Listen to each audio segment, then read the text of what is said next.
couple years ago, I started taking some mindfulness classes because it's always fun to talk about this. So one day I ended up in a therapist's office, and I'm like, I need more joy in my life. She's like, that's why you're here?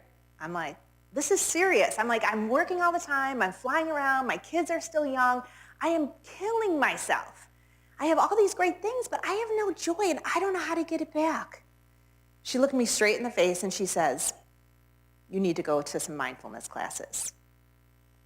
I was so annoyed. I was like, lady, I am serious here. Like, I need to be taken seriously. She's like, go to these mindfulness classes. That is ridiculous. So I'm stubborn. Took me some time, but our local hospital offered John Kabat-Zinn's mindfulness classes.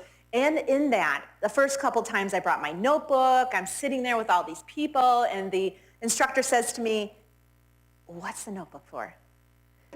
Well, in case I get any great ideas. She's like, yeah, no, we're not going to write down our ideas. Well, this is not a class for me. If I can't write down my ideas, this is not for me. So some of you have taken mindfulness. She's like, okay, close your eyes. I'm like, I'm so annoyed by her. I can't even focus. Well, a couple times into it, I stopped bringing my notebook. After 8 weeks, 3 hours, I am a huge advocate for mindfulness because it gives you the ability to separate those thoughts from how you are. And it has been game-changing for me. And I have been able to bring more joy back in my life because I'm not somewhere thinking about what I said in the last meeting, what I needed to do next, who's doing this at home, or what's happening in my emails. And I think having that peace allows you to be more impactful.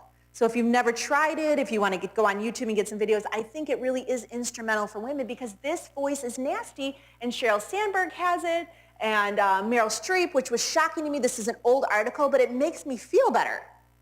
Because if I see these top people at the pinnacle of their career saying that they try to talk themselves out of doing things or think they can't do it, then it is totally normal for all of us to have that voice too. And I think for all of us to just talk about it and recognize it takes the power away from that negative self-talk that so many of us have been dealing with for so long and often impacts our momentum and where we're going to throw our energy for the next couple decades. So next time you hear that, you can think about being here and be like, not now, I got it.